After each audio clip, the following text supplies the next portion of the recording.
ఆ యువకుడు చదువులో మేటి, తండ్రి ఒడిశాలో పెద్ద పోలీస్ ఆఫీసర్. ఎంత పెద్ద ఆఫీసర్ అంటే డీజీపీగా పనిచేశారు. కానీ కొడుకు చదువులో టాపర్ అయినా ఓ తప్పు దారి తప్పేలా చేసింది. మత్తులో డబ్బు అధికారం ఉందనే పొగరు విధవను చేసింది. చివరకు ఆ విధవ మోస్ట్ డేంజరస్ క్రిమినల్ అయ్యాడు. వ్యవస్థలను మోసం చేశాడు, పోలీసులనే తెకమక పెట్టాడు. ఎంతలా అంటే ఎదురుగానే నేరస్తుడున్నా కూడా పట్టుకోలేనంతగా. ఐపీఎస్ అధికారి కొడుకు Bitti Mohanty thrilling life story చూద్దాం.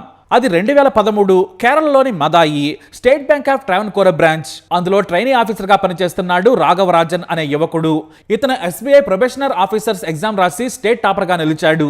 ఓసీ కేటగిరీలో ఉన్నా కూడా మంచి తెలివితో ఉద్యోగం సంపాదించాడు. రాఘవ రాజన్ దగ్గరకు రోజు ఏదో ఒక సమయంలో బ్యాంకులో పనులు ఉండడంతో ఇతను వారికి సాయం చేసి పెట్టేవారు. బ్యాంక్ మేనేజర్ ఎవరైనా విఐపీలు వస్తే ఈ రాఘవ రాజన్కు అప్పగించేవారు. ఈ బ్రాంచ్ నిత్యం వందల మంది కస్టమర్లతో బిజీగా ఉంటుంది.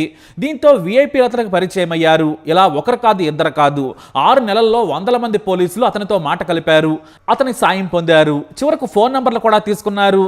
కానీ రాఘవ రాజన్ రాజస్థాన్ పోలీస్ లిస్ట్లో మోస్ట్ వాంటెడ్. కానీ అతను ఎవరూ గుర్తించలేదు. ఎందుకంటే లుక్ మారింది. పోస్ట్ ఇంగ్లీష్లో పక్కా ప్రొఫెషనల్ ఉద్యోగం చేస్తున్నాడు. హిందీ, ఇంగ్లీషు, తెలుగు, ఒడియా, మలయాళం భాషలో అనర్గళంగా వచ్చు. అయితే సరిగ్గా 6 నెలల తర్వాత బ్యాంక్ మేనేజర్కు ఓ లెటర్ వచ్చింది. దాని మీద సెండర్ ఎవరో లేదు, కానీ కేరళ నుంచే వచ్చింది. కొరియర్లో వచ్చింది ఆ లెటర్. దీంతో ఎక్కడి నుంచి వచ్చిందనేది మేనేజర్ గుర్తుపట్టలేదు. ఆ లెటర్ను తీసి యథాలాపంగా చదువుతూ ఉన్నాడు మేనేజర్. కానీ అది బ్యాంకుకో లేదంటే కస్టమర్కి సంబంధించింది అనుకున్నాడు. దీంతో ఆయన ఆసక్తిగా చదువుతున్నారు. ఆ లేఖలో అంతా రాఘవ రాజన్ గురించే రాసి ఉంది. మీ బ్యాంకులో పనిచేస్తున్న ట్రైనీ ఆఫీసర్ రాఘవ రాజన్ అసలు పేరు వేరే ఉంది. అతను పెద్ద నేరస్తుడు. రాజస్థాన్ పోలీసులు చాలా ఏళ్లుగా వెతుకుతున్నారు. మీరు అనుకుంటున్నట్లు అతను రాఘవ రాజన్ కాదు. Most talented criminal Bitti Malhotra. మీరు అనుకున్నంత తక్కువ బ్యాక్గ్రౌండ్ ఏమీ లేదు. అతను ఐపీఎస్ ఆఫీసర్ కొడుకు. మీరు రహస్యంగా ఈ విషయాన్ని పోలీసు ఉన్నతాధికారులకు తెలియజేయండి. కింది స్థాయి వారికి చెప్పినా ఫలితం ఉండదు. ఈలోపు తప్పించుకుంటాడు. కాబట్టి మీరు చట్టాన్ని గౌరవిస్తే స్వయంగా వెళ్లి పోలీసు ఉన్నతాధికారులను కలవమని లెటర్లో ఉంది. ఆ లెటర్ చదివిన మేనేజర్కు ఏమీ అర్థం కాలేదు. ఇది నిజమేనా, లేదంటే ఎవరైనా అతని శత్రువులు ఇబ్బంది పెట్టేందుకు ఇలా రాశారా? ఈ రాఘవ రాజన్ చాలా టాలెంటెడ్ ఆఫీసర్ అని 6 నెలల్లోనే రుజువైంది.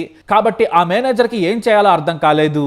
చివరకు లంచ్ టైంలో బ్రేక్ తీసుకొని ఆ లెటర్తో సరాసరి డిఎస్పీని కలిసేందుకు వెళ్ళాడు ఆ ఆఫీసర్. కానీ ఆ ఆఫీసర్ కలవలేదు. కింది స్థాయి అధికారులకు విషయం చెప్పేందుకు మేనేజర్ మాత్రం ఒప్పుకోలేదు. చివరకు తాను బ్యాంకు మేనేజర్నని ఓ సీక్రెట్ విషయం మాట్లాడాలని చెప్పడంతో డిఎస్పీ ఫోన్ నంబర్ ఇచ్చారు పోలీసులు. ఇక ఫోన్లోనే సదరు మేనేజర్ రాఘవ రాజన్ గురించి విషయం చెప్పాడు. ఫోటోలను కూడా వాట్సాప్లో పంపాడు. అంతేకాదు, ఇది నిజమో కాదో నాకు తెలియదు. ఒకవేళ ఫేక్ అయితే నన్ను ఇబ్బంది పెట్టద్దు. నాకు ఓ లెటర్ వచ్చింది. దాని ఆధారంగా మీకు సమాచారం ఇస్తున్నానని చెప్పారు మేనేజర్. డిఎస్పీ కూడా మీరేం కంగారు పడద్దు. మీరు ఏ సమాచారం ఇచ్చినా మాకు ముఖ్యమే. తప్పైనా ఇబ్బంది ఏమీ లేదు. సరిచూచుకోవడం మా బాధ్యత, మా డ్యూటీ అన్నారు. వెంటనే సదరు డిఎస్పీ క్రైమ్ బ్రాంచ్తో మాట్లాడగా రాఘవ రాజన్ పేరు అది కాదు, జీవితం కూడా అది అసలే కాదు, ఇతనికి పెద్ద బ్యాక్గ్రౌండ్ ఉందని కేరళ క్రైమ్ బ్రాంచ్ పరిశోధన చేసి తేల్చింది. మనోడు భాషా రేంజ్ బ్యాక్గ్రౌండ్ పెట్టుకుని చాలా కూల్గా అమాయకుడిలా జెంటిల్మెన్లా జాబ్ చేసుకుంటున్నాడని గుర్తించారు. వెంటనే మఫ్తీలో ఉన్న పోలీసులు రాఘవ రాజన్ను గుర్తించి అరెస్ట్ చేశారు. కానీ పోలీసులకు చుక్కలు చూపించాడు రాఘవ రాజన్. నీ అసలు పేరు బిట్టి మెహంతి కదా అని ప్రశ్నిస్తే కాదన్నాడు. నా పేరు రాఘవ రాజన్, కావాలంటే సర్టిఫికెట్లు చూడమని చెప్పాడు. అంతేకాదు, ఎస్బీఐ ప్రొబేషనరీ ఎగ్జామ్లో టాపర్. తాను తెలుగు ఫ్యామిలీకి చెందిన బ్రాహ్మణ కుటుంబంలో పుట్టాను. నా అసలు పేరు ఇదేనన్నాడు. చివరకు అతని తండ్రి ఎస్బీఐ బీబీ మెహంతిని పోలీసులు ఆరా తీయగా అతను నా కొడుకు కాదన్నాడు. ఒక మాజీ డీజీపీ అలా చెప్పడంతో పోలీసులు కంగుతిన్నారు. కానీ డిఎన్ఏ టెస్ట్ చేయించుకోమంటే తిరస్కరించారు ఆయన. దీంతో డీజీపీ కావాలనే నిజం దాస్తున్నారని పోలీసులకి అనుమానం కలిగింది. చేసేది లేక కేరళ అధికారులు రాజస్థాన్ పోలీసులకు సమాచారం ఇచ్చారు. మీరు ఎప్పటి నుంచో వెతుకుతున్న బిట్టి మెహంతి దొరికాడని, కానీ అతనో కాదో మీరే తెలుసుకోవాలన్నారు. మరి అసలు ఈ బిట్టి మోహన్ కోసం ఆ రాజస్థాన్ పోలీసులు ఎందుకు వెతుకుతున్నారో తెలుసుకుందాం. చాలా ఆవేశంతో, బలుపుతో జైపూర్లో ఓ ఘోరమైన నేరాన్ని 2006లో చేశాడు ఈ బిట్టి మెహంతి. ఓ లగ్జరీ హోటల్లో ఒంటరిగా దిగాడు. అప్పటికే అతని తండ్రి ఒడిశాలో పేరున్న పోలీస్ అధికారి. డబ్బు, అధికారం ఉన్నాయి, ఎవరు ఏమి పేకలేరలే అనుకున్నాడు. టూర్కి వెళ్లిన బిట్టి మద్యం మత్తులో స్టార్ హోటల్లోని బార్లో జర్మనీకి చెందిన ఓ అమ్మాయిని పరిచయం చేసుకున్నాడు. ఆమెకు మద్యం ఆఫర్ చేశాడు. ఫ్రెండ్స్ మాత్రమే అని చెప్పి ఆమెతో కలిసి మద్యం తాగాడు. ఆ తర్వాత డిన్నర్ కలిసి చేశాడు. కానీ నమ్మించి తన గదికి పిలవగానే రొమాన్స్ పేరుతో బలవంతంగా అత్యాచారం చేశాడు. సదరు యువతి అరవడంతో అక్కడి నుంచి పారిపోయే ప్రయత్నం చేయగా హోటల్ మేనేజర్ పట్టుకొని పోలీసులకు ఫిర్యాదు చేశాడు. జర్మనీ ఎంబసీతో పాటు స్థానిక టూరిజం అధికారులు కూడా కేసు నమోదు చేసి బాధితురాలికి అండగా నిలిచారు.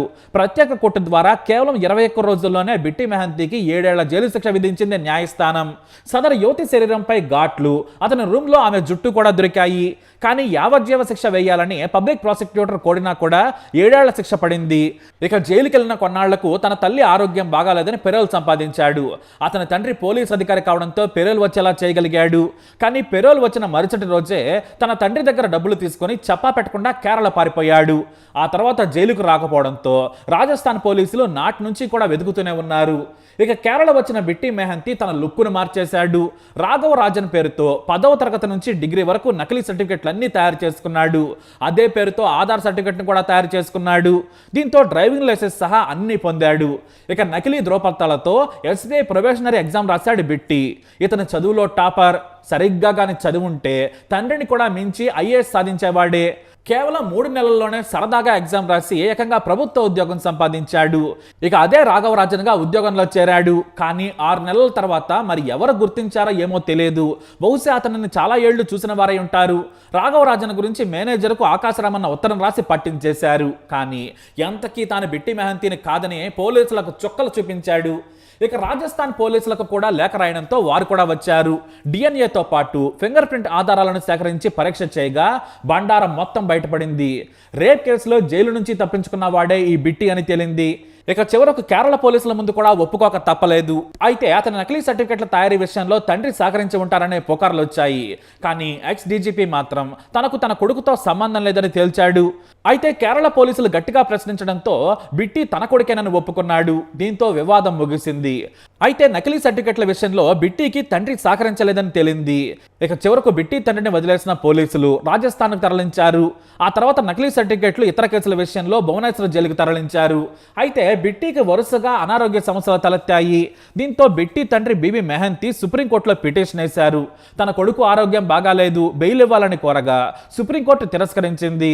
తనకు ముందే పెరోల్ ఇస్తే ఏకంగా పారిపోయాడు. తప్పుడు పేరు, నకిలీ సర్టిఫికెట్లతో ఉద్యోగం కూడా సంపాదించాడు. ఇంత దేశముద్రకు బెయిల్ సాధ్యం కాదని తేల్చి చెప్పేశారు. అయితే 2023లో స్టమక్ క్యాన్సర్ రావడంతో బిట్టి ఆరోగ్యం దెబ్బతింది. మళ్ళీ సుప్రీంకోర్టుకి వెళ్ళాడు అతని తండ్రి బీబీ మెహంతీ. కానీ పోలీసులు తాము భువనేశ్వర్ ఎయిమ్స్లో కీమోథెరపీ చేయిస్తున్నాం, బెయిల్ ఇవ్వద్దని కోరారు. సుప్రీంకోర్టు కూడా బెయిల్ తిరస్కరించింది. ఇక ఒడిశాలోని ఎయిమ్స్లో కీమో చేయించుకుంటున్న అతనికి వేర్వేరు అనారోగ్య సమస్యలు తలెత్తాయి. జైల్లో ఉంటూనే చికిత్స తీసుకుంటున్నా కుదుట పడలేదు. చివరకు భువనేశ్వర్ ఎయిమ్స్లో 41 ఏళ్ల బిట్టి ఆగస్టు 13న చనిపోయాడు. దీంతో కొడుకు మృతదేహాన్ని తీసుకెళ్లి అంత్యక్రియలు చేశారు తల్లిదండ్రులు. చదువులో టాపర్ అయిన బిట్టిని తల్లిదండ్రులు గారాబం చేసి చెడగొట్టారు.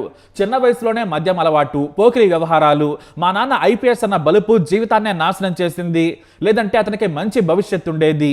చదువు తెలివున్నా కూడా మత్తు మదంతో చేసిన అత్యాచారం లైఫ్నే క్లోజ్ చేసేసింది.